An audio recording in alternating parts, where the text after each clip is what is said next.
بسم اللہ الرحمن الرحیم۔ البقرہ آیت نمبر 142 اور اللہ کے فضل و کرم سے دوسرا سپارہ شروع کرتے ہیں۔ اعوذ باللہ من الشیطان الرجیم، بسم اللہ الرحمن الرحیم۔ سیقول السفہاء من الناس ما ولاہم عن قبلتہم التی کانوا علیہا قل للہ المشرق والمغرب یہدی من یشاء الی صراط مستقیم۔ سیقول ان قریب کہیں گے، السفہاء نادان یا بیوقوف، من الناس لوگوں میں سے، ما کس نے، ولاہم پھیر دیا انہیں، ان قبلتہم ان کے قبلہ سے، اللہ تی وہ جو، کانو تھے، علیہا اس پر۔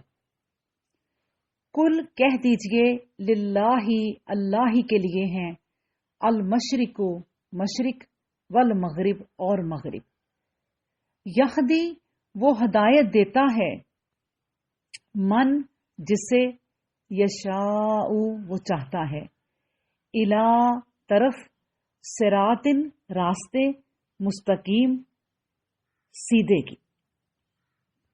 اللہ سبحانہ و تعالیٰ فرماتے ہیں کہ جو لوگ عقل و بصیرت سے محروم ہیں وہ کہیں گے کہ یہ لوگ جس قبلہ کی طرف رخ کرتے تھے، کیا بات ہوئی کہ ان کا رخ اس طرف سے پھر گیا۔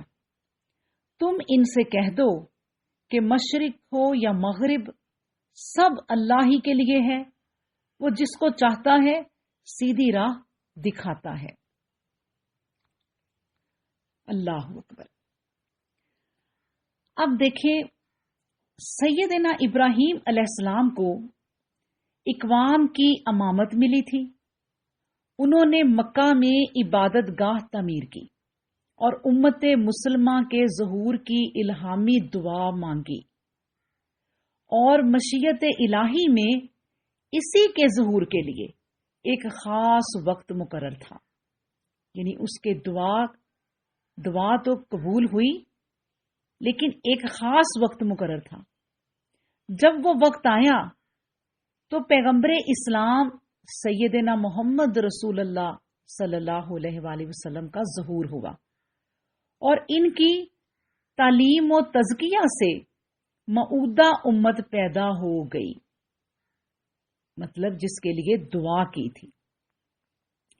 اس امت کو نیک ترین امت ہونے کا نصب العین عطا کیا گیا، اور اقوام عالم کی تعلیم اس کے سپرد کی گئی۔ ضروری تھا کہ اس کی روحانی ہدایت کا ایک مرکز بھی ہوتا۔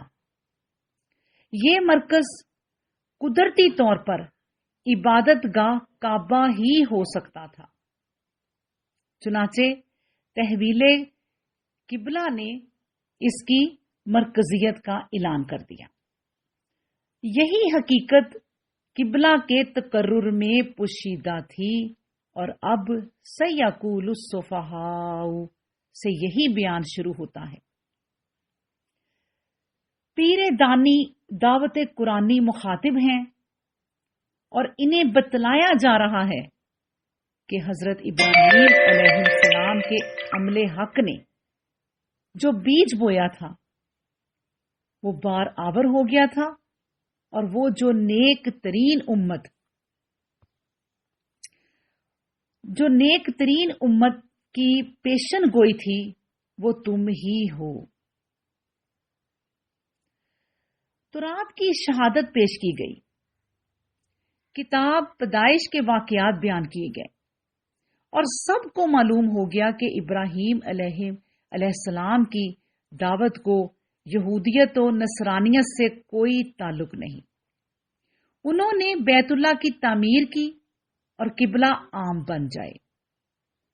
ظاہر ہے کہ جو شخص ملت ابراہیمی کا پابند ہوگا اس کا قبلہ بیت اللہ ہی ہونا چاہیے، لیکن باوجود ان حقائق کے ثانیہ کے احمق یہی کہتے ہیں کہ یہ لوگ بیت المقدس کو چھوڑ کر بیت اللہ کی جانب کیوں پھر گئے۔ یہ اعتراض ان کی ثقافت اور بے عقلی کا نتیجہ ہے۔ بنی اسرائیل کا قبلہ بیت المقدس تھا۔ رسول اللہ صلی اللہ علیہ وآلہ وسلم نے بھی قیام مکہ کے زمانہ میں اسی رخ پر نماز جاری رکھی، بلکہ جب مدینہ طیبہ ہجرت فرمائی جب بھی اسی قبلہ کو برقرار رکھا۔ بیت المقدس مدینہ سے سمت شمال میں واقع ہے۔ آپ کا دل بار بار چاہتا تھا کہ اپنے جد بزرگوار سیدنا ابراہیم علیہ السلام کے بنائے ہوئے خانہ کعبہ کو قبلہ بنا لے، لیکن حکم الہی اس سلسلے میں خاموش تھا۔ آخر مدینہ کے 16ویں مہینے کے بعد تحویل قبلہ کا حکم ملا۔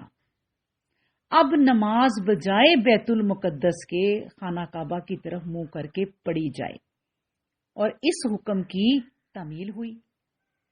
خانہ کعبہ مدینہ سے ٹھیک جنوب میں واقع ہے، اور اس طرح مدینہ کے نمازیوں کے رخ دفعتاً شمال سے جنوب کی جانب پھر گئے۔ بیت المقدس یہود کا قبلہ تھا، اور اس کی منسوخی کا اعلان رسول کریم صلی اللہ علیہ وآلہ وسلم کی زبان سے یہود کو بہت ناگوار گزرا۔ وہ یوں بھی رسول اللہ صلی اللہ علیہ وآلہ وسلم کو اپنا دشمن اور اپنے دین کا بیخ کن سمجھنے لگے تھے۔ تحویل قبلہ کے اس تازہ اعلان کو وہ اسی سلسلہ کی ایک کڑی سمجھے اور اس پر طرح طرح کے اعتراض وارد کرنے لگے۔ ان کے ہمنوا کچھ اور لوگ بھی منافقوں اور بے دینیوں میں سے ہو گئے۔ اللہ تعالی کی توجہ تو مغرب و مشرق اور شمال و جنوب کی طرف یکساں ہے، وہ کسی جہت میں پابند نہیں ہے۔ ہاں، جس قدر مرکز اعلیٰ ہوگا، اس کے نتائج بھی نہایت ہی شاندار ہوں گے۔ اس لیے امت مسلمہ کو بہترین مرکز نوازش کیا گیا کہ وہی اس عزت و کرامت کی مستحق تھی، اور ایک عالمگیر مذہب کے لیے یہی موضوع مناسب تھا کہ توحید الہی کا پہلا گھر آخری نبی کا قبلہ ہو۔ قبلہ کے لفظی معنی ہے سمت، توجہ، یعنی جس طرف رخ کیا جائے۔ یہ ظاہر ہے کہ مومن کا رخ عبادت میں صرف ایک اللہ وحدہ لا شریک لہو کی طرف ہوتا ہے، اور اسی کی ذات پاک مشرق و مغرب، شمال و جنوب کی قیدوں اور سمتوں سے بالا تر ہے۔ وہ کسی سمت میں نہیں، وہ کسی خاص سمت میں نہیں۔ اس کا اثر خاص طور پر یہ ہوتا تھا کہ کوئی عبادت کرنے والا کسی خاص رخ کا پابند نہ ہوتا، جس کا جس طرف جی چاہتا نماز میں اپنا رخ اس طرف کر لیتا، اور ایک ہی آدمی کسی وقت ایک طرف اور کسی وقت کسی دوسری طرف رخ کرتا تو وہ بھی بے جانا ہوتا۔ اب اگر ایک دوسری حکمت الہیہ اس کی مقتضی ہوئی کہ تمام عبادت گزاروں کا رخ ایک ہی طرف ہونا چاہیے، اور وہ یہ ہے کہ عبادت کی مختلف قسمیں ہیں، بعض انفرادی ہیں اور بعض اجتماعی۔ ذکر اللہ اور روزہ وغیرہ انفرادی عبادت ہیں جن کو خلوت میں اور اخفاء کے ساتھ ادا کیا جاتا ہے، اور نماز اور حج اجتماعی عبادات ہیں جن کو جماعت اور اجتماع اور اعلان کے ساتھ کیا جاتا ہے۔ ان میں عبادت کے ساتھ مسلمانوں کو اجتماعی زندگی کے آداب کا بتلانا اور سکھانا بھی پیش نظر ہے، اور یہ بھی بالکل ظاہر ہے کہ اجتماعی نظام کا سب سے بڑا بنیادی اصول افراد کثیرہ کی وحدت اور یکجہتی ہے۔ یہ وحدت حقیقی جتنی زیادہ قوی ہوگی اتنا ہی اجتماعی نظام مستحکم اور مضبوط ہوگا۔ آپ جتنا غور کریں، جتنا بھی ہم غور کریں، آپ پر روزے روشن کی طرح واضح ہو جائے گا کہ ان سب وحدتوں سے نہایت ہی اہم چیز سمت قبلہ کی وحدت ہے۔ اگرچہ اللہ تعالیٰ کی ذات پاک ہر سمت و جہت سے بالا تر ہے، اس کے لیے تو شش و جہت یکساں ہے، یعنی 6 کی 6 سمتیں یکساں ہیں۔ مطلب یہ مشرق مغرب، شمال جنوب اور پھر اوپر نیچے۔ لیکن نماز میں اجتماعی صورت اور وحدت پیدا کرنے کے لیے تمام دنیا کے انسانوں کا رخ کسی ایک ہی جہت و سمت کی طرف ہونا ایک بہترین اور آسان اور بے قیمت و وحدت کا ذریعہ ہے، جس پر سارے مشرق و مغرب اور شمال و جنوب کے انسان آسانی سے جمع ہو سکتے ہیں۔ اب وہ ایک سمت و جہت کون سی ہو جس کی طرف ساری دنیا کا رخ پھیرا جائے؟ اس کا فیصلہ اگر انسانوں پر چھوڑا جائے تو بھی ایک سب سے بڑی بنا اختلاف و نزاع بن جاتی ہے۔ اس لیے ضروری تھا کہ اس کا تعین خود حضرت حق سبحانہ و تعالیٰ کی طرف سے ہوتا۔ حضرت آدم علیہ السلام کو دنیا میں اتارا تو ملائکہ کے ذریعے بیت اللہ کعبہ کی بنیاد پہلے ہی رکھ دی گئی تھی۔ حضرت آدم اور اولاد آدم کا سب سے پہلا قبلہ یہی بیت اللہ اور خانہ کعبہ بنایا گیا۔ اللہ اکبر۔ مرور زمانہ اس کی حالت پر اثر انداز ہوا اور یہ منہدم ہوا، لیکن پھر ایک وقت آیا کہ اللہ تعالیٰ نے جد انبیاء سیدنا ابراہیم علیہ السلام سے اس کی بنیاد دوبارہ رکھوائی، اور پھر سنت اللہ کے مطابق اس پر زمانہ کے اثرات غالب آئے، تو اس جہت کو چھوڑ کر نئی نئی جہتیں مقرر ہوئی، اور ان ادوار میں سے ایک دور بیت المقدس کے قبلہ بنانے پر بھی گزر چکا۔ لیکن مشیت ایزدی نے اپنے فیصلہ کے مطابق جو خاص وقت مقرر کر رکھا تھا، اسی وقت قبلہ کو دوبارہ قبلہ بنایا جائے گا، اور وہ وقت آ گیا۔ اور جس شخصیت پر نبوت کو ختم کرنا لازم رکھا گیا تھا، یعنی محمد رسول اللہ صلی اللہ علیہ وآلہ وسلم کی شخصیت، اس پر قبلہ اول کی سمت کو دوبارہ مقرر کرا دیا۔ لیکن اس دفعہ اس کی صورت وہ مقرر کر دی گئی کہ اب یہ تاہین حیات سمت بدلی نہ جا سکے۔ چنانچہ قرآن کریم نے اس حقیقت کو اسی طرح بیان فرمایا، کیا کہ اِنَّ أَوَّلَ بَيْتٍ وُضِعَ لِلنَّاسِ لَلَّذِي بِبَکَّةَ مُبَارَکًا وَہُدًى لِلْعَالَمِينَ۔ سب سے پہلا گھر جو لوگوں کے لیے بنایا گیا ہے وہ گھر ہے جو مکہ میں ہے، جو برکت اور ہدایت والا ہے تمام جہان والوں کے لیے۔ اللہ اکبر۔ اب میں 2 احادیث جو ہیں وہ احادیث جو ہیں وہ آپ کے سامنے رکھتی ہوں اس سلسلے میں، کہ صحیح بخاری شریف میں ہے، حضرت برا رضی اللہ عنہ سے روایت ہے کہ نبی صلی اللہ علیہ وآلہ وسلم نے 16 یا 17 ماہ تک بیت المقدس کی طرف نماز پڑھی، لیکن خود آپ صلی اللہ علیہ وآلہ وسلم کی چاہت یہ تھی کہ آپ کا قبلہ بیت اللہ شریف ہو۔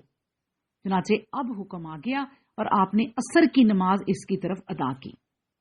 آپ کے ساتھ کے نمازیوں میں سے ایک شخص کسی اور مسجد میں پہنچا، یعنی نماز پڑھ کر، وہاں جماعت رکوع میں تھی۔ اس نے ان سے کہا، اللہ کی قسم میں نبی صلی اللہ علیہ وآلہ وسلم کے ساتھ مکہ کی طرف نماز پڑھ کر ابھی آ رہا ہوں۔ جب ان لوگوں نے سنا تو اسی حالت میں وہ کعبہ کی طرف گھوم گئے۔ اب بعض لوگوں نے یہ کہا کہ جو لوگ اگلے قبلہ بیت المقدس کی طرف نمازیں پڑھتے ہوئے شہید ہو چکے ہیں، ان کی نمازوں کا کیا حال ہے؟ تب یہ فرمان بھی نازل ہو گیا کہ وما کان اللہ، یعنی اللہ تمہارے ایمان کو ضائع نہیں کرے گا۔ اللہ اکبر۔ حضرت ابو سید بن معلّہ رضی اللہ عنہ فرماتے ہیں میں نے اور میرے ساتھی نے اول کعبہ کی طرف نماز پڑھی ہے اور یہ ظہر کی نماز تھی۔